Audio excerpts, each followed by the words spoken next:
नमस्कार, मैं हूं चित्रांगी शर्मा और आज हमारे साथ हैं writer of the two most famous books you can succeed volume 1 and you can succeed volume 2 doctor Sanjay Biyani.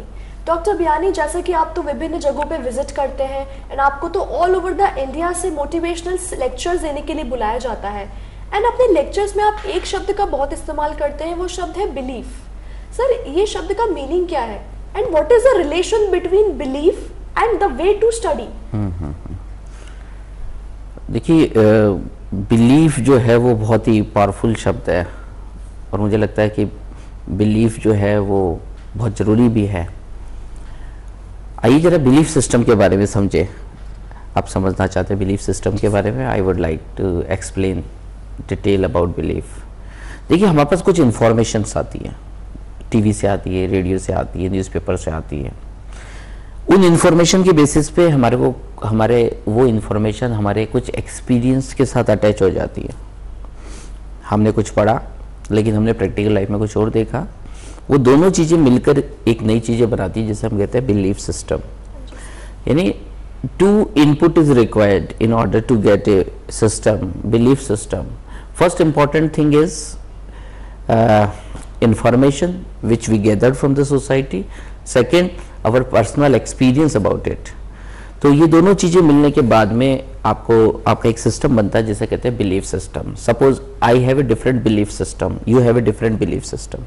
सो अब ये बिलीफ सिस्टम लेकर हमारा ब्रेन किस तरह से फंक्शन करता है, मैं आपको उसको साइंटिफिकली उसको एक्सप्लेन करना चाहूँगा। एक बार फिर मैं क्लियर कर देता हूँ। Past informations, then past experience and as a result belief system. और ये सिस्टम लेकर हम बैठे हैं जिसको हम समटाइम माइंड सेट भी कह देते हैं। हमारा माइंड सेट ऐसा है, हमारा बिलीफ सिस्टम ऐसा है, both are the same thing. अब हम ये सिस्टम में हमारी इंफॉर्मेशन एवरीडे प्रोसेस होती है। इस सिस्टम में आने के बाद हमारी इंफॉर्मेशन एवरीडे प्रोसेस होती है। तो वो प्रोसेस कैसे होती है? स्टेप नंबर फर्स्ट, सबसे पहले हमारे इस सिस्टम में एक थॉट डाला गया। एक टीचर्स ने बोला, एक पेरेंट्स ने बोला, कोई इन्फॉर्मेशन सोसाइटी में किसी ने बोला। जैसे ये थॉट्स हमारे पास में आया, इस थॉट्स के बेसिस पे हमारे को एक फीलिंग होने लगी, क्योंकि हमारे पास्ट एक्सपीरियंस अलग तरह के थे, हमारा बिलीफ सिस्टम अलग था। तो हमने तुरंत इस थॉट के ऊपर कुछ फीलिंग करना क्रिएट किया। फीलिंग स्टार्ट हुई हमारी। वो बैड भी हो सकती थी, वो गुड भी हो सकती थी, वो फीलिंग राइट भी हो सकती थी, वो फीलिंग रॉन्ग भी हो सकती थी, वो फीलिंग पॉजिटिव भी हो सकती थी, वो फीलिंग नेगेटिव भी हो सकती थी। उस फीलिंग के बेसिस पे हमारा एक एटीट्यूड बना, क्योंकि आपके जो थॉट्स है और वो फीलिंग से जैसे ही अटैच होते हैं ना, एक काम स्टार्ट हो जाता है जिसको हम बोलते हैं एटीट्यूड। सो एटीट्यूड के बेसिस के ऊपर मेरा एक अलग एटीट्यूड बन गया। अगर मेरे को पॉजिटिव फील हुआ तो मेरा पॉजिटिव एटीट्यूड बन गया, मुझे नेगेटिव फील हुआ तो मेरा नेगेटिव एटीट्यूड बन गया। किसी ने कहा ट्रुथ बोलना चाहिए, तो मेरा पास्ट एक्सपीरियंस जैसा भी था तो उस अकॉर्डिंग मैंने समझना चालू कर दिया, ये तो झूठ बोल रहा है, ये तो ठीक नहीं बोल रहा है, झूठ बोलना ही सही है। तो मेरे को जो ये इन्फॉर्मेशन थी, ये थॉट था, ये जैसी मेरी फीलिंग थी उसी अकॉर्डिंग मेरा एटीट्यूड था। वो पॉजिटिव भी था या नेगेटिव था, बट एक एटीट्यूड का निर्माण जरूर हो गया। अब इस एटीट्यूड के बेसिस पे मैं अपने एक्शन कर रहा हूँ।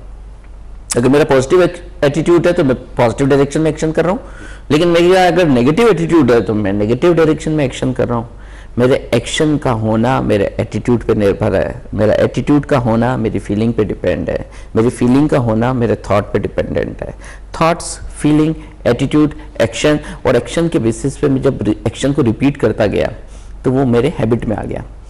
और ये हैबिट में जैसे जैसे लॉन्ग टाइम तक एक एक्शन को रिपीट करता गया, ये मेरी परमानेंट हैबिट बन गई। और हैबिट ही पर्सनैलिटी है। अगर किसी को ऑलवेज नेचर ही ऐसा है कि वो स्ट्रेट फॉरवर्ड है, तो वो उसकी एक पर्सनैलिटी का पार्ट बन गया, क्योंकि वो बार बार स्ट्रेट फॉरवर्ड है, बार बार बोलता है, तो उसकी हैबिट में आ गया, तो वो उसकी पर्सनैलिटी बन गई। और पर्सनैलिटी से ही आदमी की डेस्टिनेशन तय होती है, क्योंकि अगर किसी इंसान की अच्छी पर्सनैलिटी है तो सारी जगह उसको कहीं भी भेजो वो एक अच्छा ही काम करेगा। अगर उसकी बैड पर्सनैलिटी है तो उसको किसी भी जगह भेजिए आप, वो बैड ही वर्क करेगा। तो पर्सनैलिटी के बेसिस पे आपकी डेस्टिनी तय हो जाती है। और ये सब चीज़ें प्रोसेस हो रही होती है आपके बिलीफ सिस्टम के थ्रू। तो बिलीफ सिस्टम एक तरफ वर्क कर रहा है और आपको एवरीडे वहाँ कुछ इन्फॉर्मेशन उस सिस्टम में आके प्रोसेस हो रही है। सो एक थॉट इसलिए इम्पॉर्टेंट है क्योंकि वो थॉट आप बार बार डालेंगे तो आपका ये बिलीफ सिस्टम इम्प्रूव होगा। तो एक बार फिर मैं दोहरा देना चाहता हूँ, दो चीज़ों को मिला दीजिए, it results in your belief system और माइंडसेट। एक है योर पास्ट एक्सपीरियंस और दूसरी है इंफॉर्मेशंस। और इसके अलावा अगर हम एक सीक्वेंस बनाना चाहते हैं तो thoughts then feeling, it will create attitude, and on the basis of attitude you are performing action, and if action is repeated it converted in habits, and habits thereafter personality, and ultimately your destiny will be decided. So मुझे लगता है कि thoughts इसलिए बहुत important है, इसलिए मैं हमेशा एडवाइस देता हूँ स्टूडेंट्स को कि write every day good thoughts, every day write something good, because ये thoughts जो है ना आपको आपकी destiny तक पहुँचा देंगे, ये thought जो है आपकी personality को change कर देंगे। इसलिए हमने एक अपनी यहाँ बियानी ग्रुप ऑफ कॉलेज में हमने एक thought books भी start, so every day students are required to write good thoughts, और ये कलेक्शन होते होते धीरे धीरे day by day the mindset is improving. So ये माइंडसेट से मुझे लगता है कि फिर इंसान एक अच्छी पर्सनालिटी में कन्वर्ट होता है, और मुझे लगता है कि 20 और 22 साल की एज में ये सब कुछ होता है। 20-22 साल के बाद में तो nobody is ready to take a new thoughts, because already mind is set. So mind set की जो राइट एज है that is up to 20। After 20 it is very difficult to inculcate any good thing in the old mind. So fresh mind में fresh और अच्छी चीज़ें डाली जाए और अच्छी पर्सनालिटी का निर्माण किया जाए, बढ़ाया जाए उसे, that is the right way. Chitrangi, ऐसा लगता है मुझे। Thank you so much sir. ये थे हमारे साथ डॉक्टर संजय बियानी, जिन्होंने बहुत ही आसान तरीके से हमें बताया कि किस तरह हमारा बिलीफ सिस्टम, हमारे पास्ट एक्सपीरियंसेस, पास्ट इंफॉर्मेशन के बेसिस पे ही हमारी पर्सनैलिटी को डिफाइन करता है, और किस तरह अच्छे थॉट्स हमारी लाइफ को इफेक्ट करते हैं। Thank you so much for talking to us. Thank you, Chitrangi. So it was a very enlightening lecture.